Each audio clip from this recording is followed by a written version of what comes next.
Hi guys, this is the MMA Diagnosis Podcast. I'm your host, Hammad Lexi. Today I have with me a professional bantamweight mixed martial artist training out of Team Renegade, Lexi Rook. How are you? Yeah, I'm good, thank you. All right.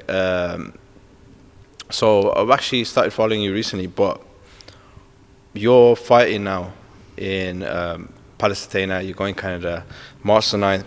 But before I get into that, I'm going to start off with how you got into the sport, what made you get involved in MMA. So let's get cracking from there. Okay, I always get this question. I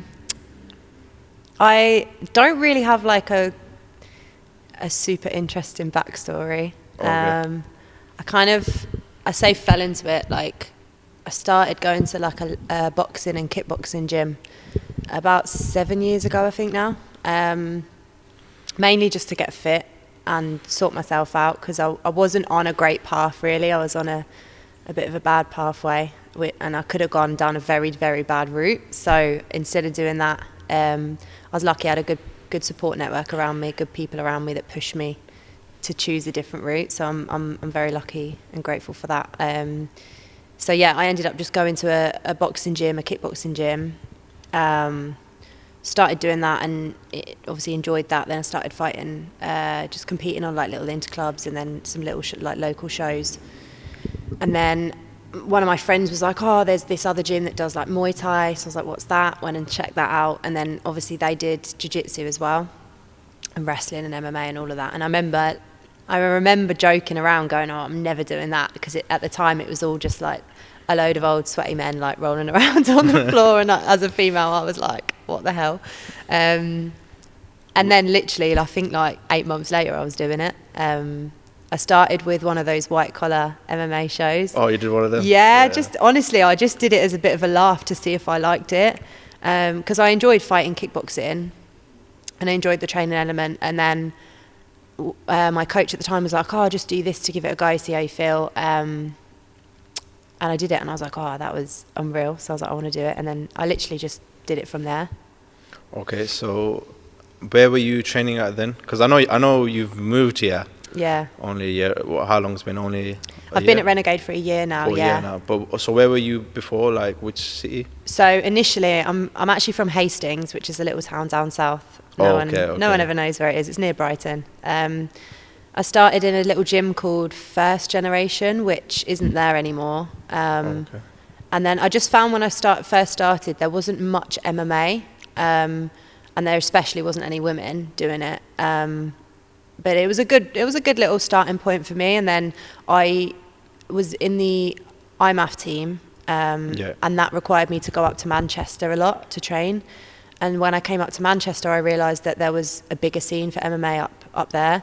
So initially, I actually moved in 2019. I moved to Manchester for like 7 or 8 months, and then obviously COVID hit.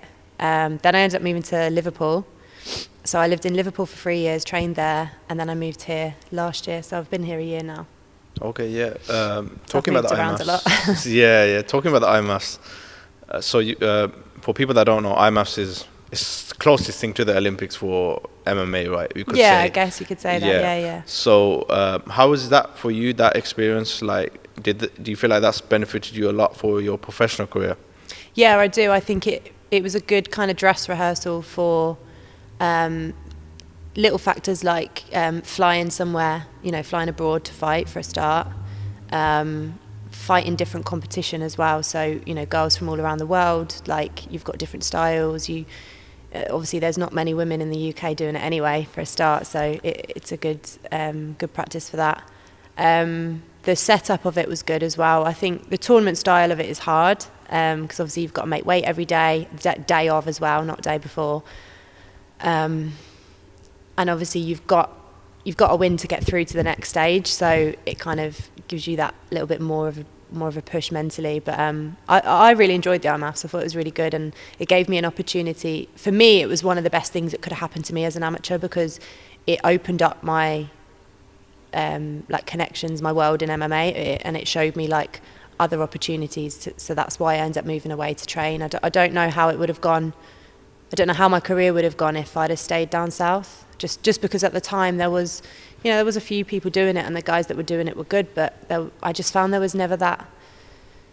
No one did it seriously enough for me at the time. I really wanted to like go for it, and I think once I experienced how they trained up in Manchester, up in Liverpool, I realised actually there is a bit more to it. So yeah, I definitely think for an amateur the IMAFs is really worth doing, the Europeans or the Worlds.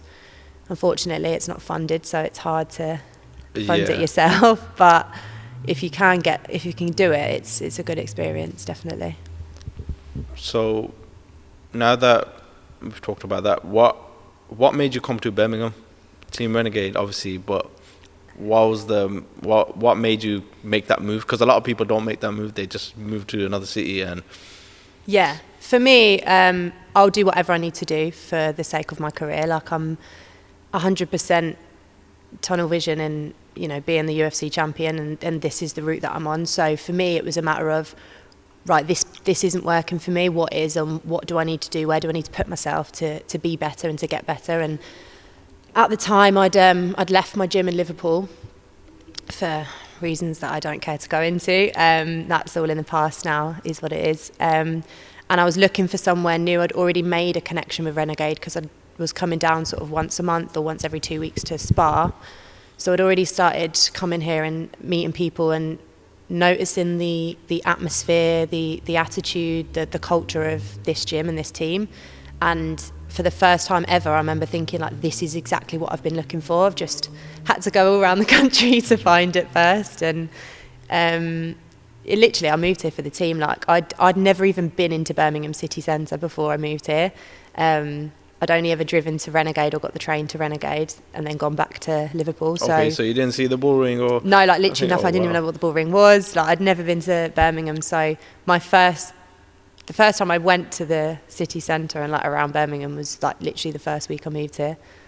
I just thought, you know what, I'm very free-spirited in that sense. Like, I can up and move and go anywhere, make new mates and just crack on with life. Like, I enjoy it. I like the fact that the sport does do that for you, and it takes you to places you can meet new people and new life experiences. So for me, it was like, I didn't necessarily want to move to Birmingham. I like Birmingham, I like living here now, but initially I was like, it wasn't Birmingham that drew me here, it was this gym and this team, so, and the coaches. So okay, so now that, so you're training here now, like, how do you feel like that's, because I've seen a big improvement, like, from I was watching your old fights, like Fight Star and all your amateur fights, right? I hate that those are available to watch. I hate them. So, but your stand-up has improved a lot, like, in the sense of, I felt like in your amateur days you weren't like sitting down on your shots, but I feel like now you're sitting down on your shots and you've actually got really good power, especially as a bantamweight in the female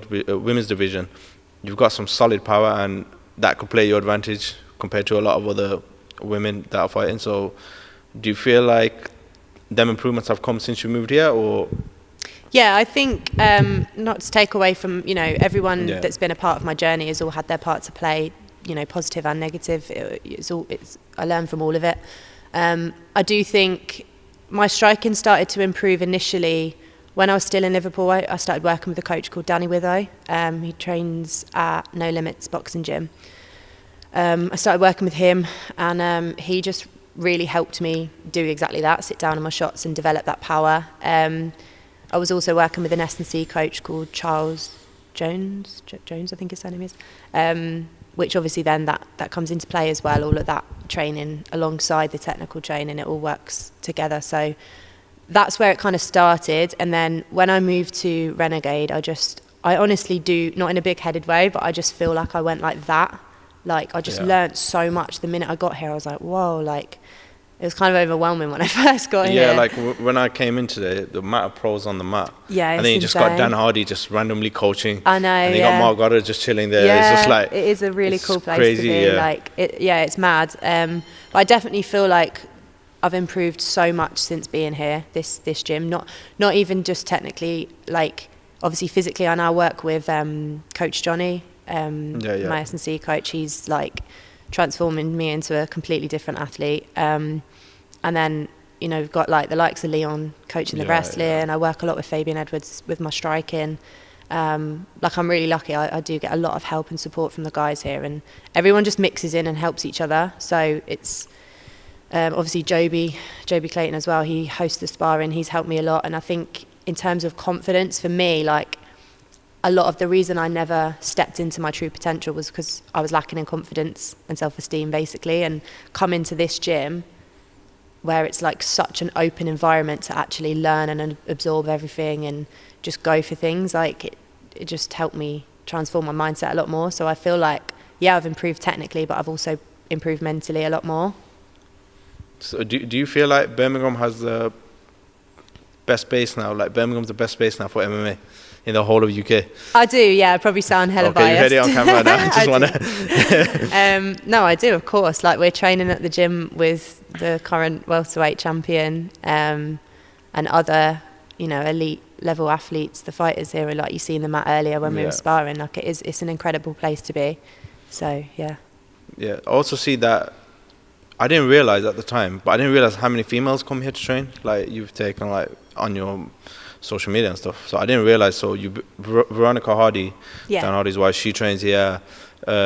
She comes over, I'm guessing. So how is it like having that range of amount of females to work with? Because she's on the UFC level, right? So it's she's very been good in the experience UFC for you. For a long time. Yeah, it's been amazing training with Veronica. I feel like she's really helped me level up. Again, both physically with my skill set and mentally as well. It's really nice to have female training partners because obviously they're rare to come by. Yeah. You don't want to be rolling with sweaty women all the time. I don't mind. You know what I mean? Like, I really don't care. Like I'll muck in with the lads. Like it's fine. And you know, obviously I'm grateful that the guys still give me that same, you know, respect and time on the mats. But I've never really had female training partners. I might have had one here or there, or occasionally you get to train. But now I've regularly got Veronica. She comes down Monday, Wednesday, Saturday, so sparring and our main wrestling day. We've also got Melissa Mullins. She's made her debut recently on the UFC. She comes down from Coventry. And we've got Kelly, who is Team GB Judo, so she comes down a lot as well.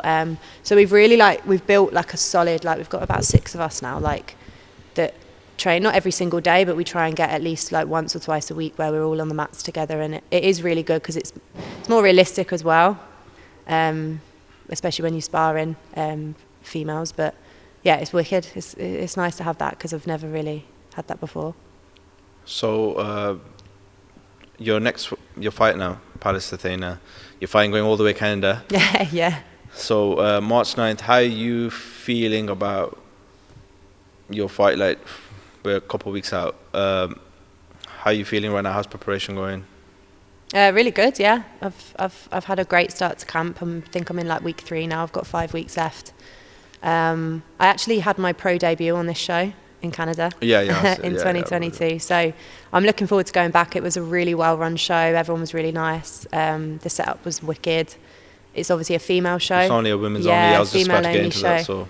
Yeah, it's kind of cool that as well, because obviously the only one of them that we've had is Invicta. Invicta, yeah. So it's kind of cool that another organisation are doing that kind of thing. Plus, females are a nightmare to match. I've had this is my 4th opponent offer already, and we're only in week 3.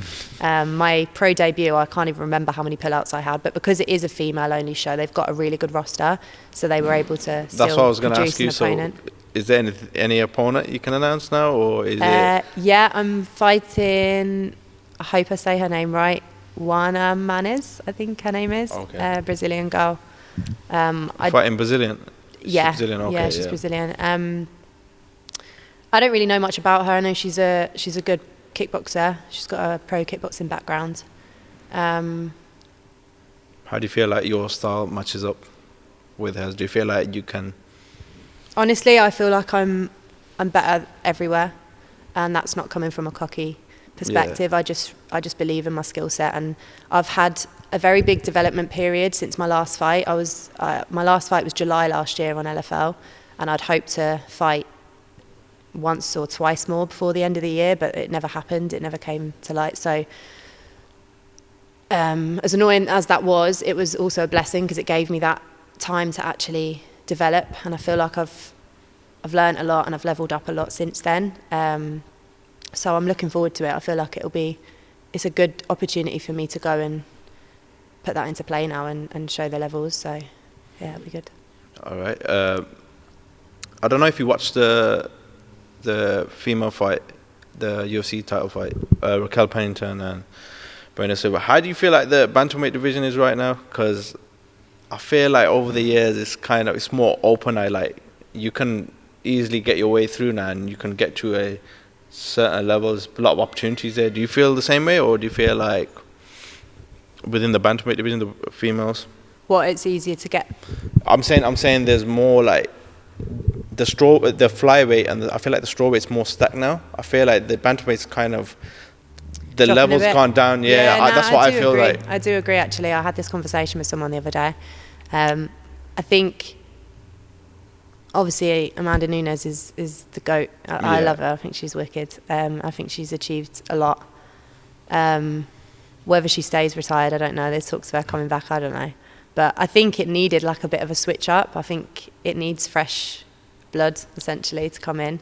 They have just signed quite a few new bantamweights now, but I think bantamweight's like a weird division, because I feel like it used to be really popular. It used to be like a common female division. I feel like now it's strawweight, and then I think it's flyweight now. Flyweight, flyweight. Like if you look at the promotions, like people say to me all the time, why don't you try and sign to them? And I'm like, they haven't even got a division. Like, there's no Bellator bantamweight division. There's no PFL bantamweight division. I know they've merged now, but there's really the only bantamweight divisions for females are Invicta and UFC. I think Cage Warriors now are starting to develop one. But it's still quite, but it's still not a lot.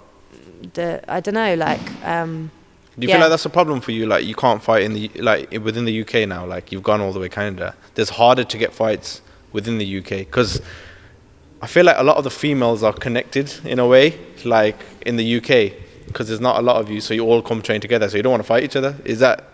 I don't think it's that. I think it's more the fact that because there isn't a lot of us. Yeah. Like, there's there's not many bantamweights in this country right now. There's probably 3 of us. There's only 3. There's me. Well, as professionals. As professionals, that's what. Yeah. There's me. Melissa Mullins bantam. I can't even think of it. So that's what I mean. Yeah. I think, there's a few in Cage Warriors now, but they're not UK. I think Kennedy Freeman, Newcastle, she's just signed as a bantam. But I don't think it's the fact that we're all pally, so we don't want to fight each other. I think it's the fact that they're all, like, for example, I can't fight Kennedy Freeman unless I fight her on Cage Warriors, because she's signed to Cage Warriors. I can't fight Melissa. Well, obviously I wouldn't want to now, because she's one of my good friends and teammates. She's signed to the UFC. I'm not. So it's like a case of, and then the girls that aren't signed that I try and fight can say no, because they're not signed, so they can go, so it is difficult. That's why I'm glad that I've got this opportunity in Canada, because even though I've had a few pull-outs, they're still produce an opponent for me. Would the PFL Europe be a consideration of yours, like that little tournament? Haven't they done one for bantamweight? It would if they had a bantamweight division. Oh, they haven't done one for bantamweight? No, this is what I mean. Because I know they've had a bantamweight division for the tournament. I'm sure was that featherweight? Featherweight. They had lightweight and featherweight and flyweight, but no bantamweight. But no bantamweight, yeah, that's crazy. Yeah. So, I'll be honest, I'm toying with the idea of flyweight. Flyweight, yeah. I am toying with it. You're quite tall. You're like... I'm 5'6.5". Yeah, you're not... I think I'd be... You'd be quite big. I'd be one of the bigger flyweights if I did do it. Yeah, but I do think... I've always been... I did flyweight at amateur, and then as I developed as an athlete, I took to bantamweight instead. But what would the weight cut be like for you for flyweight? Would that be a tough weight cut, or? Honestly, I don't know. I am looking to have some scans and stuff done to make sure that it would be, doable. But the way that I can get to bantamweight is very easy. It's almost a bit weirdly easy, this camp, to the point where I'm eating a lot of good food, but I'm eating a lot just to fuel, just to not lose weight too quickly. Just my output is just insane. So it's a blessing, it's a good thing, but it does make me think, could I potentially go to a different weight division? I don't know, but I feel strong, I feel energized at this weight. I don't feel depleted. So, I wouldn't go down if it meant that I would jeopardize any of those factors. So, speaking about that now, How do you feel like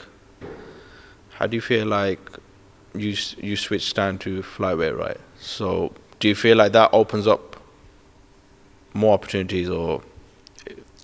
I think it could potentially open up more opportunities in the sense that pretty much every organisation has a female flyweight division.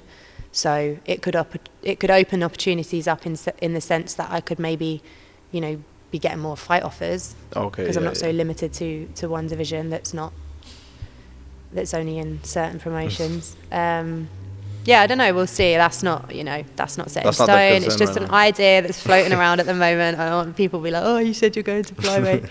I don't know. I'm going to have some tests done. Obviously, being a female, like that, there are other factors you have to consider. Like, I'm not going to kill myself cutting weight for years and then, in 10 years' time, realise I can't have kids because of it. Or, do you know what I mean? There's a lot of things to factor in, your hormones, everything like that. As a female, you do have to think about these things. So, for me, if staying at bantamweight means I stay a healthy human, then that's what I'm going to do. Do you know what I mean? I think that's it. Yeah. That's what I need to look into. So yeah, it depends.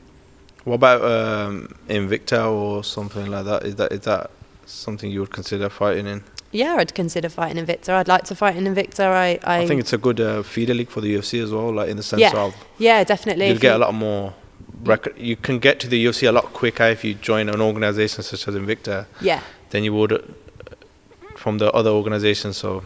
Yeah, and I think if you look at a lot of the girls that have done very well in the UFC or become champions, a lot of them have come from Invicta. So that's definitely a route I would explore, definitely. So is UFC the goal for you?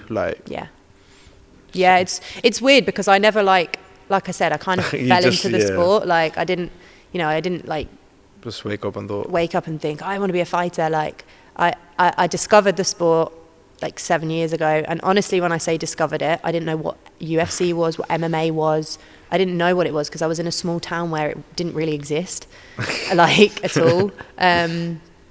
So I fell into the sport. Then I started learning about it all and started realizing like what it was and what opportunities there were. And then once I started like enjoying it and falling in love with the sport and the lifestyle of it all and what I could potentially reach and achieve in it, that's when I was like, yeah, that's what I want to do. That's what I want to. I don't want to just do it as a hobby. I want to get to the top and be the best. So that for me, like, don't get me wrong, there are a lot of other great promotions, but I do feel like UFC is the pinnacle of it all. Like it's for the legacy, right? Yeah, exactly. Yeah. Like if you're the UFC world champion, like you're the UFC world champion. Yeah. So how's it having like I said, we've got a UFC world champion here. How's that, like, seeing that firsthand and seeing how he trains, and then you got Fabian in Bellator, and then you've got Matty who's going to fight for the Cage Warriors title. So you got a lot of different guys doing a lot of big things. How is that, seeing that firsthand for you?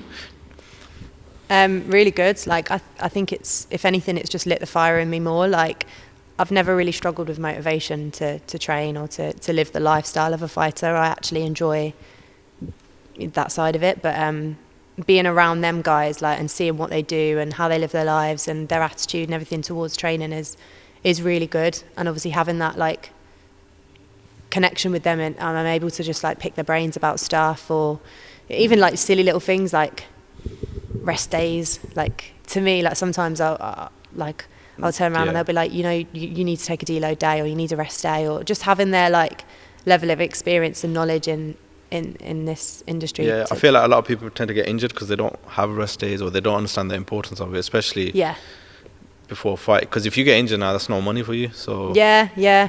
I think as well, like, I'm really bad for it. I'm like 0 to 100 all the time.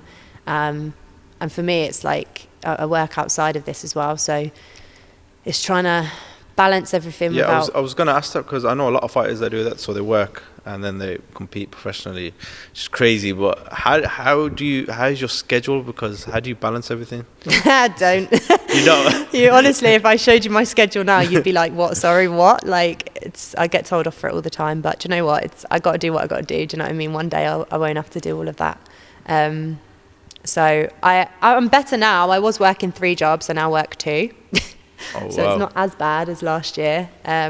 So I actually work at Sainsbury's. I'm an online shopper at Sainsbury's. So I do that, and that's early mornings So it's like 4 a.m. starts, which everyone's like, oh, it's really, like, how'd you get up? But I'm like, actually, it's better because I'm done by 9 a.m. Yeah. And then I'm straight to the gym for our pro session. So it frees up my whole day.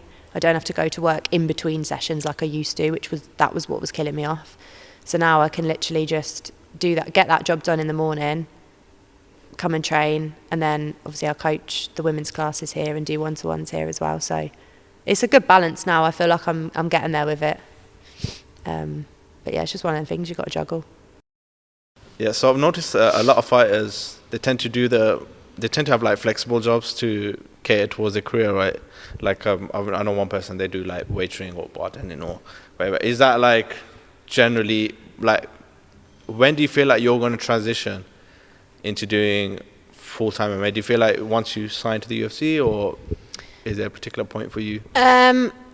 Whenever I'm getting paid enough money to just fight and train, to be honest, because the reason I have multiple jobs is because she needs sponsors, people. Yeah, I need. Do you know what? Yeah, I do, because I don't have any sponsors, and in my opinion, I'm one of the best females in the UK, and I work harder than anyone in the UK. I can tell you that for a fact. And I have no sponsors. That's crazy. Yeah, because mainly probably some of it is to do with the fact that I don't ask for help, or I don't push myself maybe to ask for help. Because I've always been on that mentality of like, I just need to go out and hustle and get what I need to get. And it's, you know, obviously if people do help me, I'm grateful. I appreciate the support, but I do just go out and get things done. So if that means working 3 or 4 jobs, doing whatever, like, it is what it is. But yeah, I used to do like waitressing. That was like what I mainly did when I was an amateur.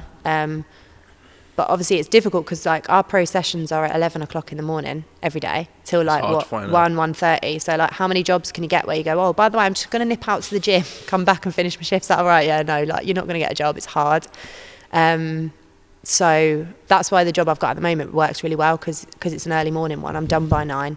I can be here to train, and then obviously I'll make up a bit more through my coaching. Okay, well, yeah, man, that's crazy. So do you feel like obviously with MMA and the pay and stuff, like, do you feel like we're gonna see the pay is gonna get better now? Because obviously we've got Leon now in the UK winning. We got like a lot of like like, you know, Conor McGregor's gone through. Do you feel like the sport's gonna get to a level where everyone's gonna get paid a good like amount, or do you feel like we've got a long way to go? I'd like to say yes. I hope so. I hope so. I really don't know. I think it's difficult, isn't it? Because I think I know a lot of people that fight professionally and they're very good and they're at a very good level, but they actually earn more money from sponsorships or you know, business ventures that they've invested in through fighting. So that, again, it's something else I like about the sport, is that it opens up other opportunities, especially like if you invest in them and you're clever with it, you can make money off of that. More pay would be better. I mean, at the end of the day, you're getting in there to try and kill someone else. So you know what I'm asking, because like, you've got fighters now, they're in the UFC, and then they have to do like OnlyFans. So like, just to pay, like, you know what I mean? Like they have to do like something outside, and I'm like, you're in the UFC, like, or you're in Bellator, or you're in like a big organization, and then I feel like the pay, there needs to be some sort of... Yeah, like I know UFC fighters that go back to their normal job on a Monday, like back on the tools or whatever, like it. Or even Pantoja, when he was an Uber driver for a while. Yeah. So he was world champion now, but... Yeah, so I think the OnlyFans thing is like... Honestly, like I aim to be probably one of the very few females that doesn't do it, just because it's just not my thing. But each to their own. I get why people do it. I really do, because I do have days where I'm at work and I'm like, I'm exhausted, I'm battered from sparring, I'm dieting, I'm exhausted, and I'm at this job and I'm thinking, I don't want to do this. Like, I could easily just go and show my toes, go make loads of more money. Yeah, flash me toes on the camera, whatever. But for me, again, it isn't just about, you know, winning and making money. For me, it's about being a role model, especially for other women. Like, when I was coming up, there wasn't any women around for me to look up to. There was guys around for me to look up to, but female role models in the sport, there wasn't really at the time. So, you know, it's nice now that I can have that. You know, I teach a lot of young girls as well, so I don't want to be out there doing the madness online when, you know, I've got young girls looking up to me, aspiring to do the same sort of thing as me. I want to be a positive and, you know, sensible role model for them, because, you know, there is a lot of madness in the world, isn't there? So it's good to have them on that. Yeah, do you feel like, I know a lot of people bash her, but like, do you feel like Ronda Rousey's got a lot to play with the women's MMA? Because I feel like if it weren't for her, Dana would not even create a women's division. Oh, 100%. Yeah, like I think, yeah, she was the first female to do it, so fair play to her. And she did set that standard and that bar and that pathway for us to follow in. So she definitely, yeah, she's definitely a huge part of the female history of it. So Canada now, how do you feel like your fight's going to do? Do you see you finishing it, or? Yeah, I mean, I'm not one to be in a boring fight, so... yeah, you're very aggressive. Well, weirdly enough, I feel like my amateur fights were really boring. I feel like a lot of my amateur fights... But some of them I feel like you've always had an aggressive style, like you come forward, you're not shy of a brawl. I think since I turned professional and since I developed my skill set a lot more, I think my fights got a lot more exciting. My pro debut, I did lose it, but again, we both won performance of the night. It was you know, fight of the night. It was a really good scrap. You had another fight where I think it was your second one, with Megan. where you she did attempted murder. I know. Do you know what? I hate talking about it, because Megan Morris is like, you know, I consider her a friend. She was tough though. Yeah, we trained a lot together. She took some big shots. Yeah. She got dropped and like. She's got like the biggest heart I've ever seen in a fight. Anyone I've ever fought anyway. She's definitely wins the award for the biggest heart. She was like ruthless, just kept coming forward. I remember just thinking, like there's nothing worse than when you're like, you literally think you're putting someone away and they're still coming at you, and you're thinking, flipping heck, like. Yeah, that was a good fight. That was really good. That was the first one I had out of Renegade, actually. I moved here. I was 4 weeks out from that fight, so I finished my camp here. Yes, and then LFL, I had my first finish at pro. In Netherlands, right? Yeah, so I think I feel the same for this one. I think it'll go two ways. It'll either be I'll finish her early, or it'll be a 3-round dominant scrap. Yeah. Do you feel like your style? I feel like your style is gonna get you further, in the sense of the UFC kind of wants that kind of style, but then you gotta balance it with, do I want a long career, or do I do I just want to have a good time? Yeah, I mean, it's an entertainment business at the end of the day, isn't it? It's not, which can be a good thing and a bad thing at the same time. So yeah, you want to be exciting, and you want to, you know, be able to sell yourself as a fighter and an exciting fighter, but at the same time you got to be smart with it, and the goal is to win and get paid, you know, as much as you still want to be exciting. So yeah, I think I do have the potential to be an entertaining fighter. It's just about building at the moment, getting the fights in and getting that opportunity to showcase it. Yeah, and get a sponsor for her. She needs sponsors. Please, that'd be lovely. Get some, I'm surprised you've got no sponsors. No, I actually had quite a few sponsors when I was an amateur. But you're a professional, you should be having more. I know. I just feel like it's always the way. Like, no one wants to know you when you're coming up. I feel like soon they're going to be hitting you up. I hope so. Yeah, it would be nice to have some financial support, because it is, you know, it's a tough gig to be in when you're doing it all self-funded. Yeah. But yeah, it is. It's what it is, isn't it? So I'm gonna give you some like predictions, and we'll do some fire round questions. So you obviously know UFC 300, Holm, and Kayla Harrison, right? Yeah.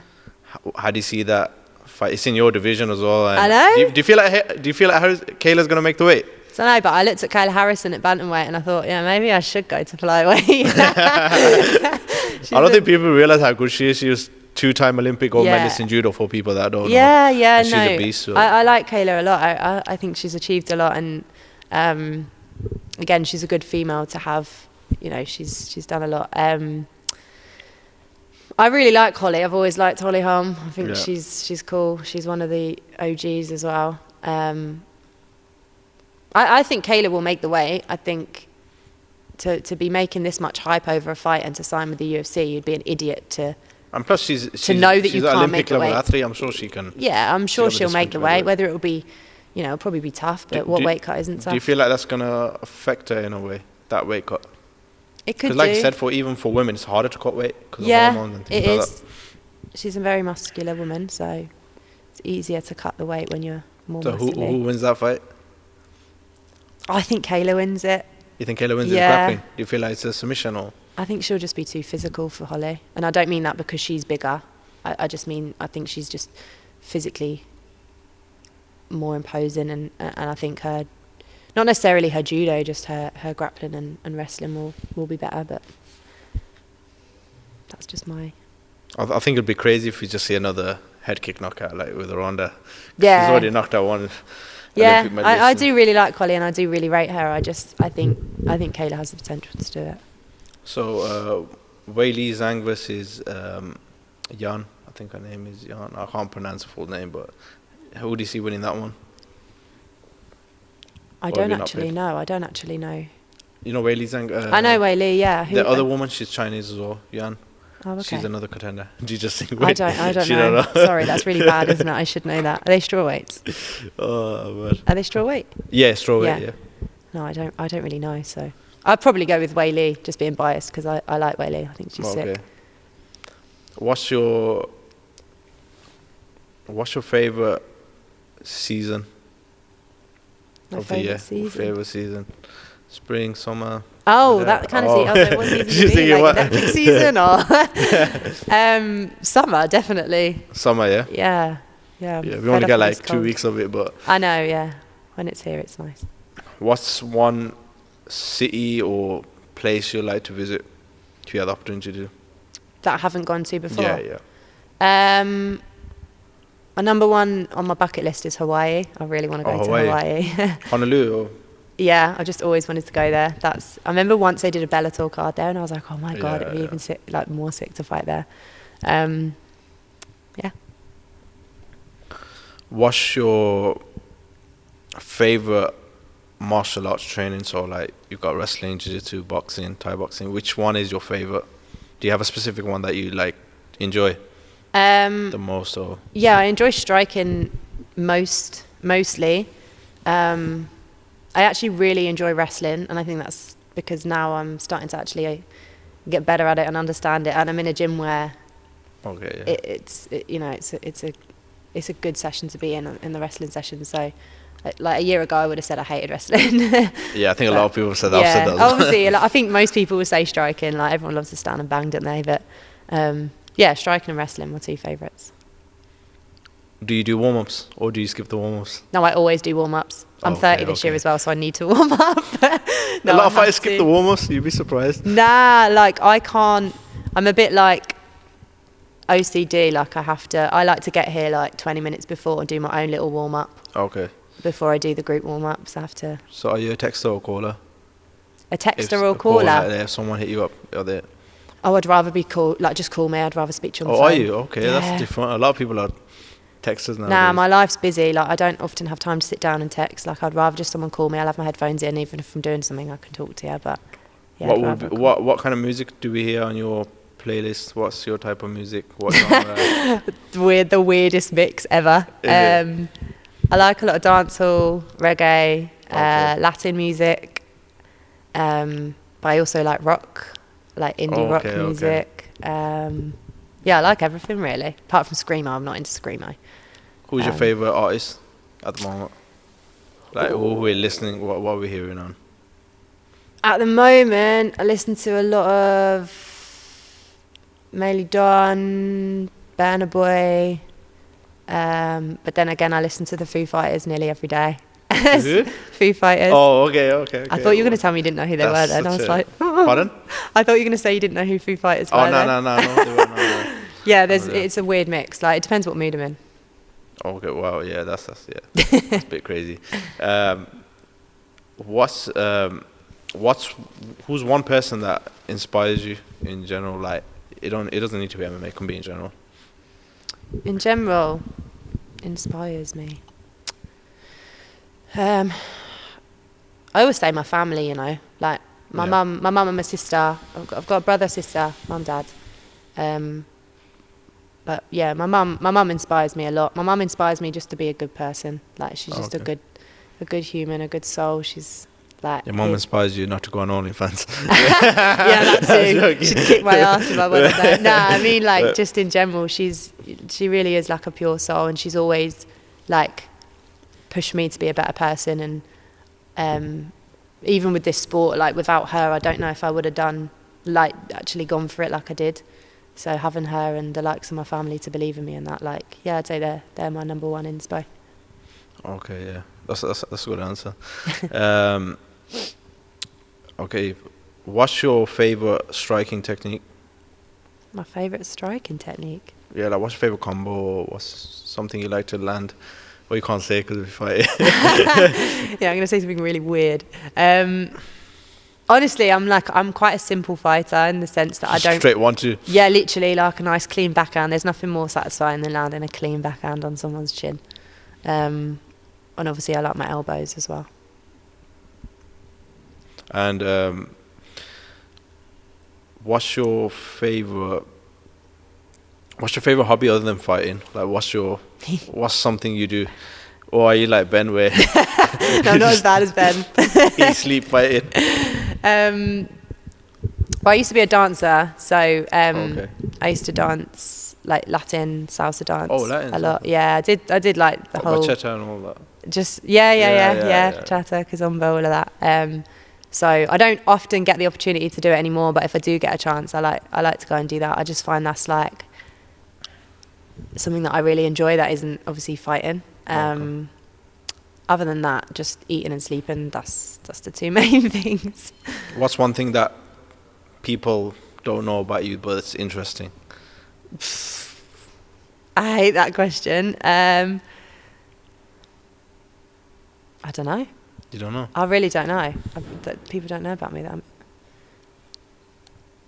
I don't know if I am interesting. I don't know. But I don't really have an answer. She don't know. She's Sorry. not interesting.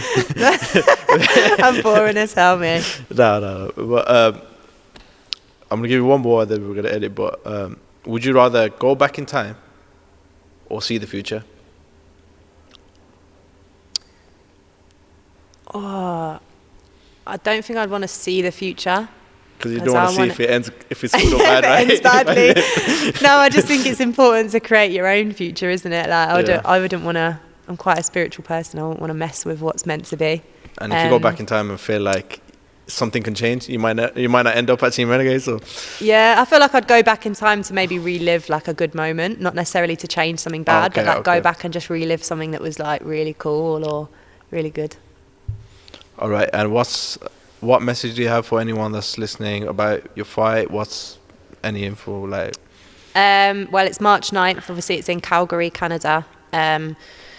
So I've got a couple of people that are going to come out with me, which is cool. But obviously, for those who will be watching in the UK, I'll be putting out a link, pay-per-view link, nearer the time when I get that. So I'll be able to tune in on that. And is there anyone you want to give a shout out to? And where can people find you on social media? Social media, I only really use Instagram. So it's Lexi _Rook MMA, I think is my handle.